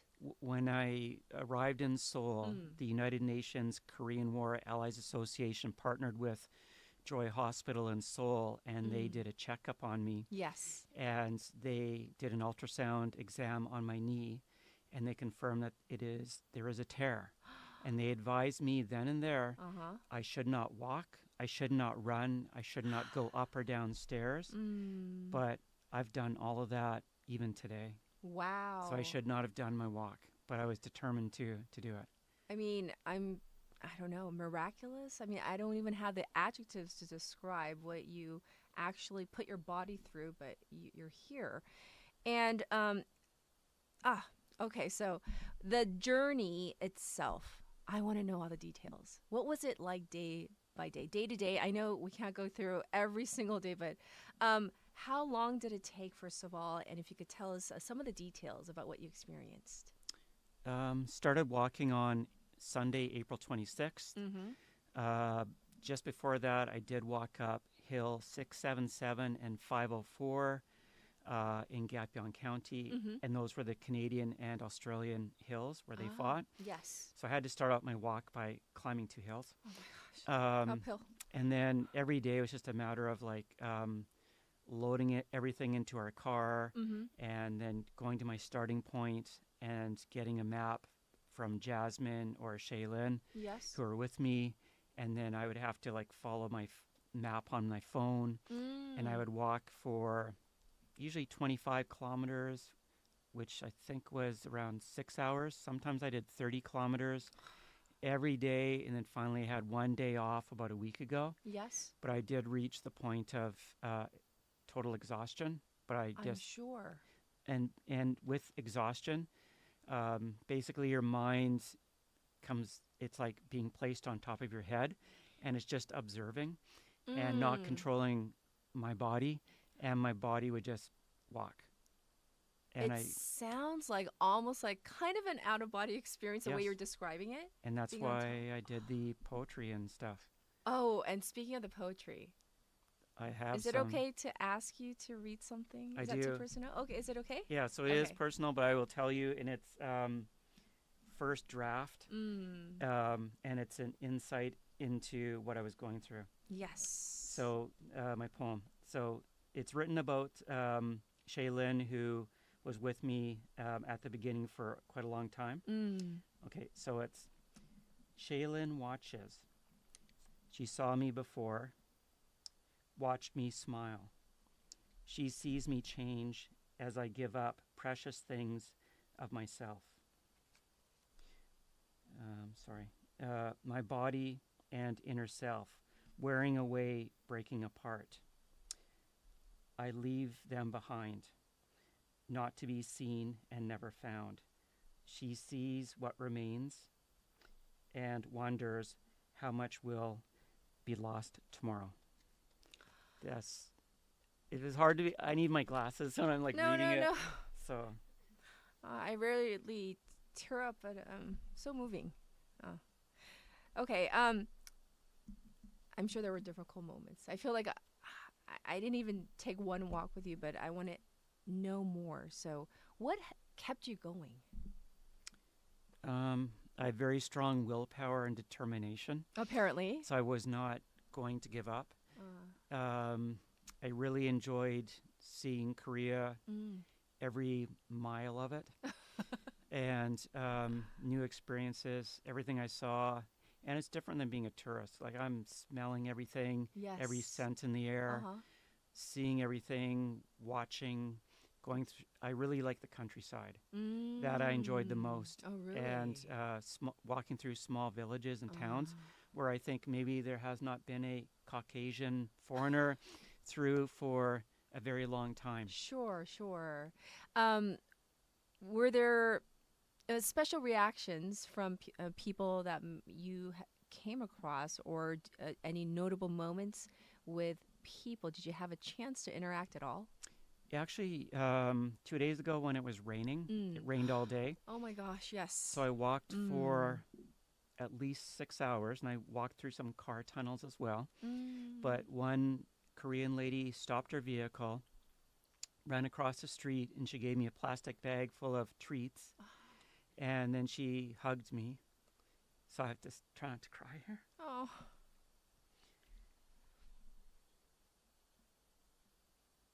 It's okay, though. You have earned the right to cry. Once again, for our listeners, we are having an interview with Mr. Guy Black right now, who made a 625-kilometer trek from Gapyeong to Busan. And he's here in the studio with us right now. And we're going through what he remembers, what he experienced. And as you can tell, it's a very emotional experience for Mr. Black. And with me just sitting here behind the mic with him as well. But thank you for trying to convey what you went through, because I want our listeners to really maybe even get a sliver, a taste of what you might have gone through. So by the time you reached Busan, I'm thinking, because you're already beyond the point of exhaustion, as you described, that you kind of felt like you were like, out of your body, kind of hovering above yourself, and it was just you continuing on, just continuing. So by the time you reached the destination of Busan, what did this journey come to mean to you personally? I think it still has not really hit me that I'm finished. Right. But yeah, just the exhaustion and tiredness every day. Like every day. I would be like walking. The other day I was walking and I walked beside a big semi truck and it was raining out. And in my mind I thought, oh, someone could actually like crawl up under that semi and go to sleep. Oh. And then I walked under a bridge and I thought I could climb up there and just go to sleep. So on my mind, deep inside my mind, I'm wanting to. I'm tired. I'm sure. Just So the constant tired, and it's day in and day out. So I can't even imagine. And today, what would you like people who are listening to us, who are watching us on YouTube, and especially the younger generations, we're hoping to inspire them just a little. What would you like people to remember about the Korean War and those who served? I would say, well, number one is please remember them. Yes. And a lot of the sending nations, they were volunteers. Yes. United States, there would be some conscriptionists, definitely. But even with the United States, like there are thousands of United States soldiers that died. Yes. Maybe they didn't want to come. The government told them they had to come, Right. but yeah, like almost 40,000 were killed. In Canada, it was 516. I think the UK was just over 1,000. But most of those soldiers, I would say, did not have to come here, but they volunteered to come. And those that are still here, buried at the United Nations Cemetery, Right. They lost everything. And They their did. families, I know one family, Elizabeth and Shirley, back where I live, and they think about their brother every day. So yeah, they're living with the Korean War. It's never left their family. So I hope that people recognize the sacrifice that veterans made, those that died, and their families make today. Great point So that just you make. remember them. And I see like many Korean War memorials, and a memorial is great. It is so important, but it needs people to bring it to life. And so I just ask the people in South Korea to acknowledge what was done for them or their parents. Our special interview in marking Memorial Day. 5+ years ago. And to all the wavers out there, obviously that was pre-recorded once again with Mr. Guy Black. And tomorrow, 10 a.m., we can definitely take the time out of our busy schedules to mark a minute of silence. So once again, that was for Memorial Day, which is tomorrow. I'll be back with your traffic and weather.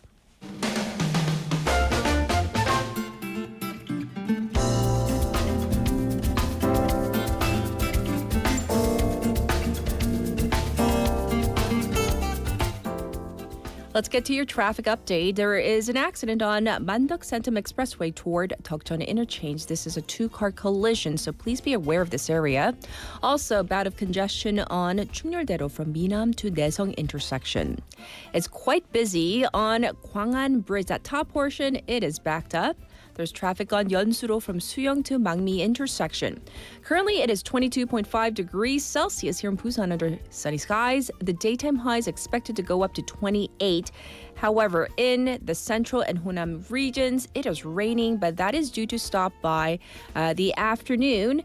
Looking ahead to the weekend for the weather, it's going to be nice tomorrow and Sunday, clear skies.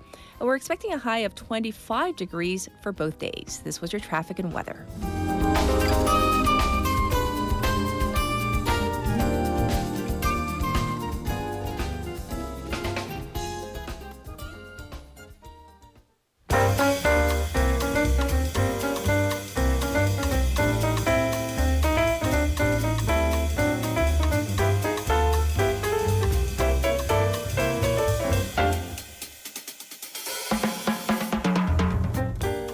It is time for Waggle Waggle Tea Time. Haley's back. Hello, hello. Yes, yes. So let's dive into our first story. Okay, this is a hot button issue.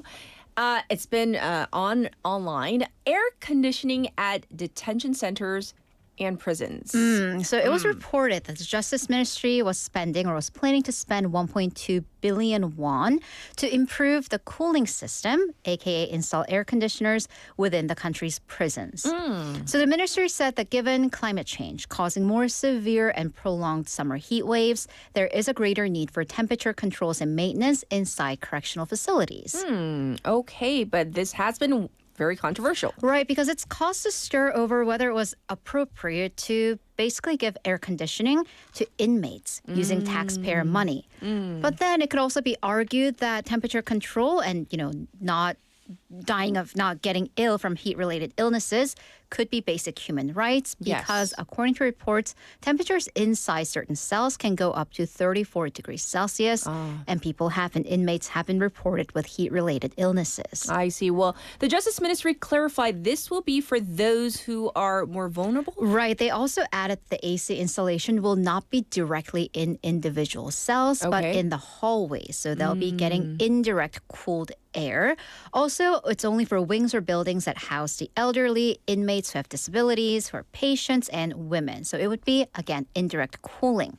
For the female wards specifically, the ministry said that these tend to get very densely crowded because there are fewer female prisons. Okay. And they also took into consideration biological aspects and the environment. So, by the way, what are the conditions like inside these prisons? Right, so there is no air conditioning inside the cells themselves, and most prison cells apparently have fans that are mounted on the wall higher up. Okay. But then when there are multiple inmates, as there often are, the wind sometimes doesn't reach all of them. And in some centers, because of issues with overheating of the machines, they will turn off the fans for 10 minutes every hour. And this is according to the National Assembly Research Service. Right. And at a certain point, the heat does enter into a human rights territory, this whole issue. Right. Again, 34 degrees inside a crowded room. So convicted criminals are, of course, locked up for a reason, but they get their freedom taken away as a part of their punishment. But also they have a right to not get their health or safety threatened. So to that end, the National Assembly Research Service said that it is the country's duty to guarantee a minimal level of health and safety. To that end, maintaining a proper temperature is a part of this, so it wouldn't be or shouldn't be seen as privilege. Okay, well, there are still people who are opposed to this. Right, so the public sentiment generally with comments online has been that there are people who haven't committed crimes, so quote-unquote honest citizens that don't have access to air conditioning, saying that if we are talking about the use of public budget, taxpayer money, shouldn't this be a matter of priority? As in, if we have 1.2 billion won to install air conditioning, shouldn't that go to the elderly living in 쪽방촌, these cramped quarters? And there are sometimes military units that don't have ACs either. I see. I see their point as well. Well, thank you for bringing this up because obviously this is where we woggle. There are different opinions. But up next, Elon Musk announced plans for the SpaceX IPO. And the numbers that I'm going to give you here is going to make, 1.2 billion won seem like, pocket change. Okay. Maybe it is for Elon Musk, the richest man on earth, who is planning the world's biggest initial public offering or IPO. So his SpaceX set to go public next week, and he has announced this week that he would sell 555.6 million shares at $135 per share. Oh. I did the math because that's a lot of zeros. So SpaceX would have a market value of $1.77 trillion with a T. That would immediately, upon the IPO, the moment it goes public, would become the 7th largest company on the stock exchange in the S&P 500, NVIDIA tops that list. Oh, yeah. 1.77. What? Straight to the top. Okay. There is actually quite a bit of a rush of these big names going public right now, right? Especially in AI. So SpaceX, of course, it's not only focused on its ultimate goal to build a self-sufficient human colony on Mars too, right? But it also has a major AI arm. And one of the goals is to build an AI center that would orbit the Earth. Okay. But its AI competitor, Anthropic, for Claude, filed paperwork this week to go public. OpenAI, which just wrapped up a lawsuit that Elon Musk launched behind ChatGPT, is expected to have an IPO soon. So these major AI companies, it seems they are trying to generate capital to fund data centers by going public. I see. Very interesting. All right. Before we dive into our next story, I got to ask your text topic because it's very much related. Do you tend to try new things at restaurants or do you stick to your go-tos? To a certain point, for sure. I like to have, I like to be the person with the answers when they're like, where should we go? I'm like, well, I'm so glad you asked. Well, it depends on the neighborhood. So yeah, I like to kind of branch out. But if I am eating with friends, we like to try new places. If I'm eating with family, we go to the trusty go-tos. Yes. Right. And I have Richard Feynman backing me up. Oh. Yeah, we're friends. Oh, okay. Yeah, old Rick and I. Well, who is he? Well, he is one of the most famous physicists, Nobel laureate. Well, researchers in this era have found that late physicist and Nobel laureate Richard Feynman made this mathematical equation that tackles a conundrum. When you go out, do you repeat a restaurant you love or do you try to find a different place to visit? Okay, hold your horses. There's actually research on this? There's math and research. I love, and some parts of this went over my head, might go over your head. Okay. But I like that there are, in the most respectful way possible, nerds that are out there doing this. So this was published on the Proceedings of the National Academy of Sciences. So what inspired this? Well, Feynman went out to lunch with his friend Ralph Layton at a Thai restaurant in California in the 1970s. Okay. According to researchers, Layton was debating this, whether do I stick with my favorite meal of ginger chicken or try a new dish? And of course, if you are like a world-renowned physicist, you whip out a piece of paper and start scribbling equations on it. Yeah, and this is my equation. He turned it into a mathematical problem. All right, and this is what was unveiled after all these years, because you said that was back in the 1970s. Right. Perhaps his handwriting looked something like this because it took many years to decipher the notes and reconstruct the problem.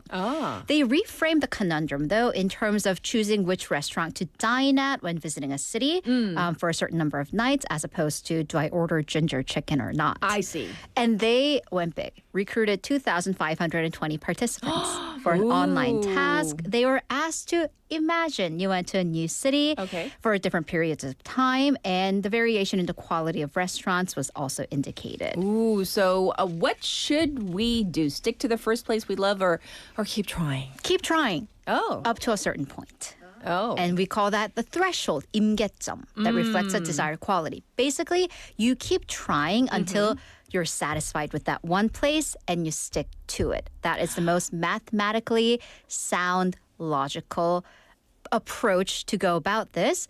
So here's another factor, though. Okay. We're human. Yes. We get sick and tired of stuff. Oh, yeah. Right. I mean, some people, was it Hwang 작가님, who's been having kimbap for the past 6 months? Maybe she's an exception, but I wouldn't. So, of course, there are more implications, but, at least until you get sick and tired of it, keep sticking to what you like. I don't know. I like trying new stuff, though. Right. Okay. I guess, very interesting that there's research behind this. All right, for our final story, the Pope got an honorary, did I read this correctly, Taekwondo black belt? Right, so not just any black belt, but 10단. 10단 which is like the highest. It is the highest certificate, making him a martial arts master. Wow. So I have stopped at like a green belt, so the Pope can beat me, theoretically. There's a photo. This is according to the World Taekwondo President, Cho Jung-won, who presented Pope Leo with an honorary 10단 certificate and a Taekwondo dobok, the robe, continuing the sport federation's long-standing ties with the Vatican. I didn't know that there were long-standing ties, but... Exactly. Right. So I have to say, maybe because I just didn't know, hard time seeing the connection between Taekwondo and the Vatican. Right, so that's because the World Taekwondo and the World Taekwondo Humanitarian Foundation, they do a lot of work with refugees and displaced people. So that is the commonality with the Vatican. So Cho, this time around, he was, as you can see, accompanied by 7 young refugee athletes from Syria. As he presented the tobok, he joked about the Pope's well-known enthusiasm. He's a fan of tennis. Yes. And said, hey, you know, your Holiness, you could wear that robe to go play tennis. And that drew laughter.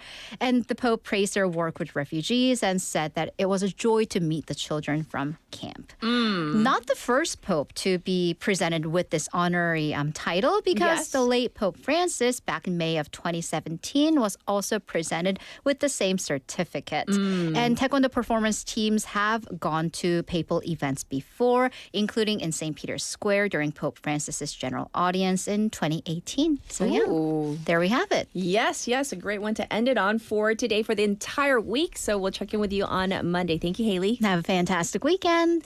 It's time for another song. This is Happiness by Red Velvet. Sometimes you gotta be bold.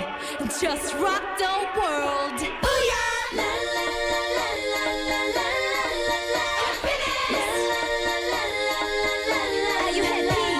고민은 너와 불굴한 기분 change up. 힘을 내려고 이제 wind up. 한 방에 멋진 일이 가자 straight up. 매일 더 style up. 기분 업되는 일에 집중. 내가 행복하게 사는 비결을 좀 말해볼까. 아침에 난 잠이 깨 엄마께 사랑한다고 말해. 어유 착한 내 따라 졸졸 나를 따라온 happy가 너무 귀여웠어 행복해. 이것만 안 돼. 이런 money, 이런 power, 그것만 따따따 따라가다. 어른들이 전해 보여. 그들은 정말 행복하지 않아. 기쁜 일이, 멋진 일이 세계는 점점점 많은 데라. 그런 money, 그런 power, 우리는 관심도 끊어버린 지 오래. 나는 좀 해보고 싶은 그냥 하고 말지. 고민하다가 어른이 되면 후회 많을 텐데. 어제 오늘 내일도 행복을 찾는 나의 몸일기. 따라 나는 좀 긍정의 힘을 나는 믿고 있지.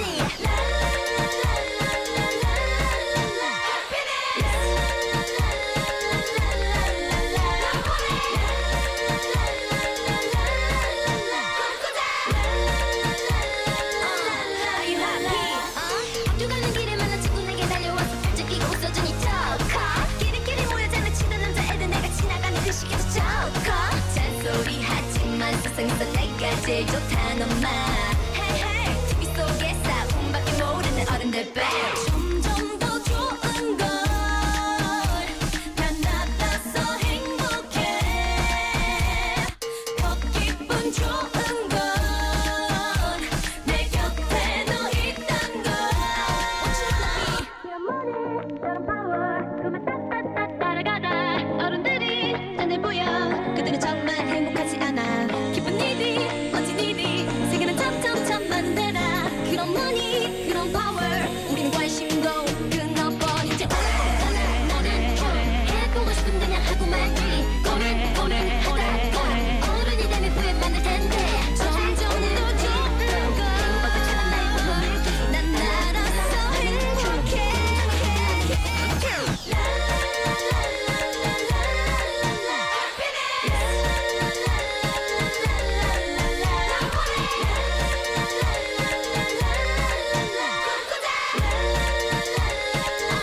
Are you happy?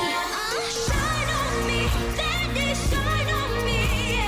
내 품에 let it shine. Shine on me, let it shine on me. 내 두 팔에 let it shine.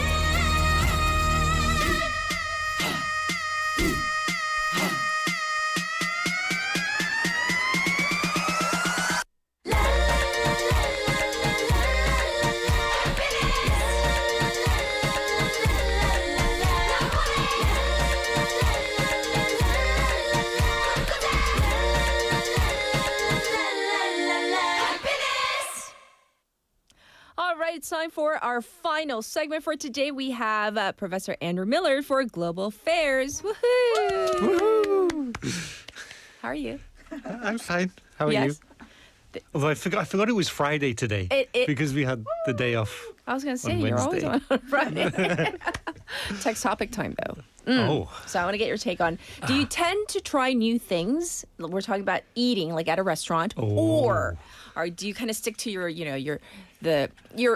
usual, your go-tos? Oh, so I'm a very fussy eater.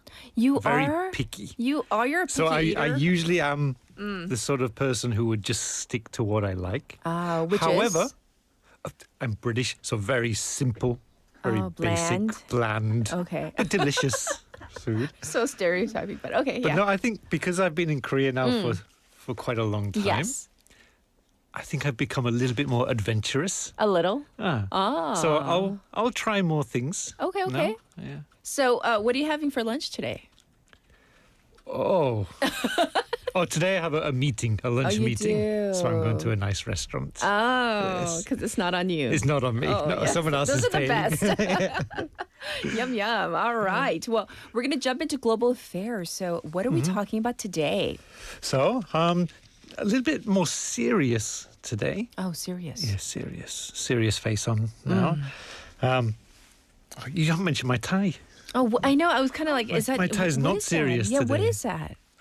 What are I those? think they're more cartoon dogs. Oh, they are today. dogs, though? I think so. They're dogs or bears. Okay, I don't okay. know. But Some anyway, sort of creatures. some Yes. sort of creatures. Yes. Yes. Oh, look at the close-up. There we go. There we go. All But no, right. So, Zoom- at the moment, as we Yes. know, in Africa, Yes. there is the rise of Ebola. Oh, yes. So the spread of the Ebola Right, disease. I mean, we're not going to talk specifically about Ebola, but I thought because it's happening really in the Congo, Yes. we'd talk a little bit about the Congo, maybe a little bit about the history of the Congo Okay. and what happened there. Sure.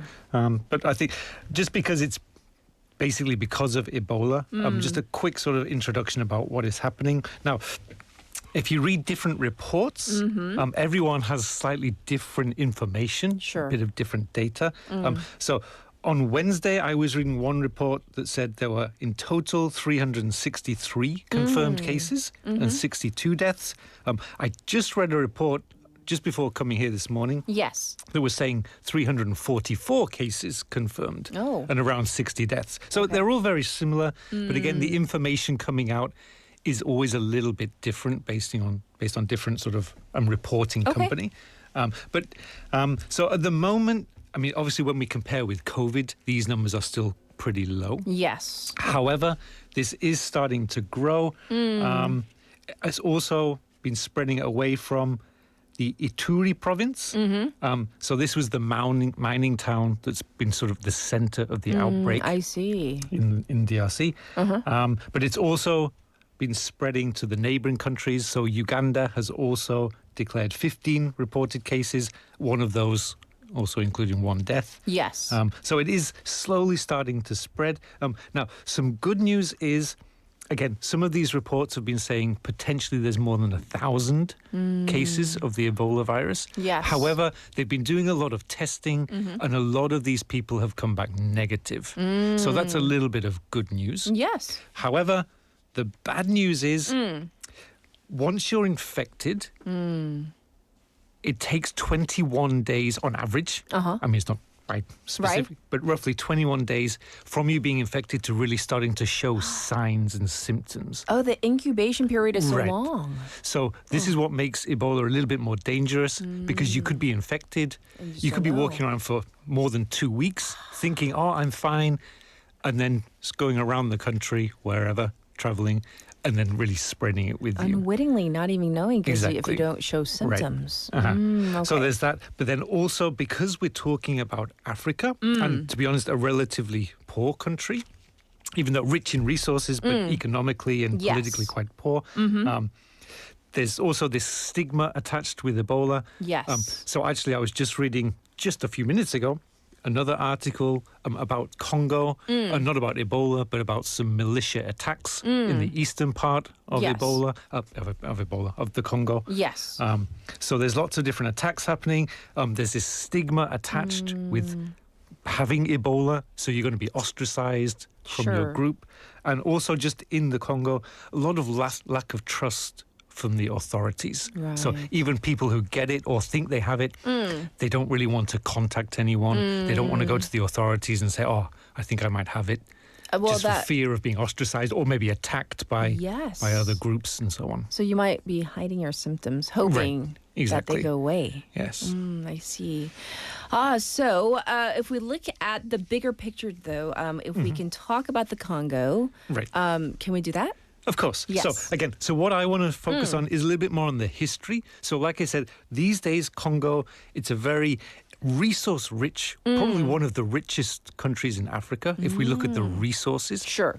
Just because, especially the DRC, Democratic Republic of Congo, I think it's the second largest country in Africa in terms of land size. Okay. So hugely potential in terms of resources. However, like I said, one of the poorest, lots of civil wars happening in the DRC. Yes. And really to explain why this is happening, we have to go back in history to sort of the European colonialism and ideas like that. So we're going way back. So we are going to go way back. So we're actually, now, firstly, we're going to talk about slavery and things like that, what the Europeans did in Africa, especially in the Congo. That was one of the worst hit. But the idea of slavery wasn't introduced by the Europeans. I think that's also something we should mention. That especially in the Congo, the other sort of the African chiefs and tribes, they were enslaving the local populations. I see. Even before the Europeans came. But the Europeans came and really sort of accelerated everything. So we're going to go back to 1884, 85. So in this period, and again, maybe we should go back into Europe a little bit first. In Europe in the 1800s, we have what was called the Concert of Europe. So after Napoleon died in not died, but was defeated in 1815, then we have what's called the Holy Alliance. So the Holy Alliance was between Prussia, Russia, and Austro-Hungary. Okay. And basically these countries, these kingdoms, decided, let's not fight each other. If we have peace, then we can each protect our own empires. Okay. Because we were starting to see this sort of spread of democratization, these revolutions, coups d'etats, and things happening.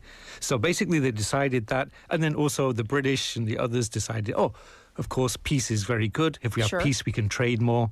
Everything's win-win. So in Europe, generally, we have a lot of peace in the 1800s. Some isolated wars, but general peace on the whole. Now, when we get to the 1870s, this is when this sort of balance starts to change.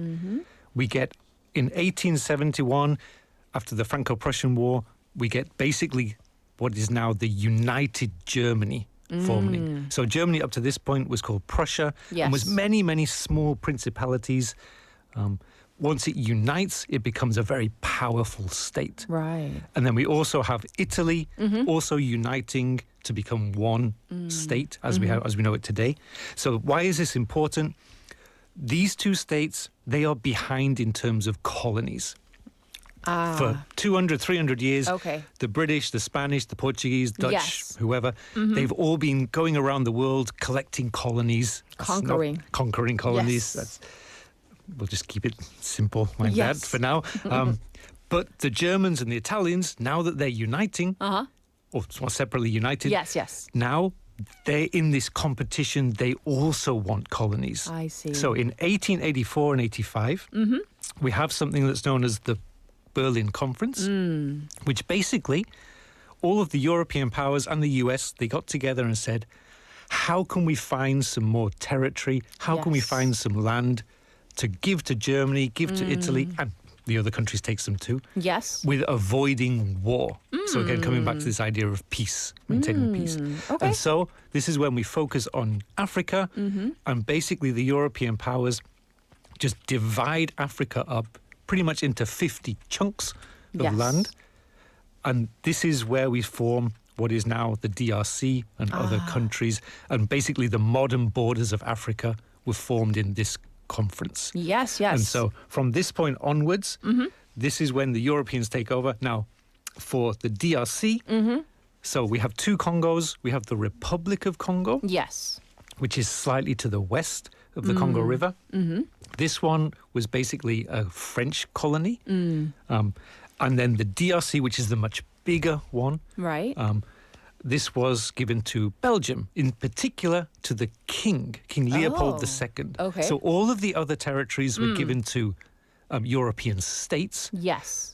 The DRC was given to the king himself. It was Belgium. private land. So this was slightly different. Now, in the DRC, King Leopold committed very many atrocities, lots of slavery, murder, things like that. Very, very bad. This was where this idea of cutting hands and feet off started. So basically they were giving them huge quotas for rubber and ivory and these resources the Europeans wanted for industrial revolution. Sure. Anyone who didn't meet these quotas, their hands and feet were cut off. Like literally? Literally, yes. And so all of this is happening. And so basically what we see is this happening especially in the Congo, and the other areas too, but especially in the Congo. And then not until the 1960s do both Congos get independence. But by then, the Europeans, they've pretty much stripped everything away. Yes. Like we said, in terms of the resources, so especially the DRC, they moved away from agriculture. Yes. Basically to grow rubber and palm oil. So this also meant huge starvation. So in the DRC, about 10 million died under King Leopold II. So the Europeans went in, basically changed the whole landscape, especially in Congo, took away everything, took away their possibility for economic growth and stability. And this is why now we get, in all of these countries, huge civil wars. Right. Just because when independence comes and the Europeans just, in many cases, pretty much just leave, not in every case, but in most cases, then you basically are left with these countries which have several different tribes. Right. And these tribes basically start competing and fighting amongst themselves. You end up with civil war. And like we said, in the DRC right now, this is really very, very complicated and very severe. Yes, yes. Well, thank you so much for this amazing history lesson today. As we talked about Ebola, the significance of it being in the Congo, and hence what we learned today. But thank you so much, and we'll check in with you next week. See you next week. All right, everybody, this was Andrew Millard, and I have some additional information for you. First of all, I do have to tell you about some breaking news. The police have begun to break apart the protest stage in front of the Jamsil 7 polling station. There are reports of physical alterations. This is a developing story, so we'll have the latest for you on Monday morning. Also, I want to remind you, tomorrow is Memorial Day, 현충일. This is the only official holiday where we fly the flag at half-mast, meaning it's halfway on the staff to mark the solemn meaning of this day. We also observe a minute of silence at 10 a.m. to honor those who sacrificed their lives for the country. So let's remember this tomorrow. Final song, Count on Me by Bruno Mars. Have a beautiful weekend. Bye, everybody. To find you, if you ever find yourself lost in the dark and you can't see, I'll be the light to guide you. Find out what we're made of when we are called to help our friends in need. You can count on me like 1, 2, 3, I'll be there. And I know when I need it, I can count on you like 4, 3, 2, and you'll be there. 'Cause that's what friends are supposed to do, oh yeah. Ooh, ooh,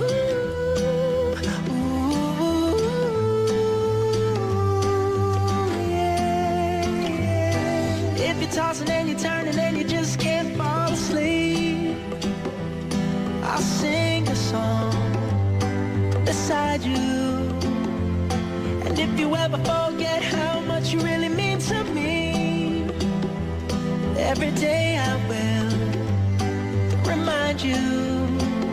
Oh, find out what we're made of when we are called to help our friends in need.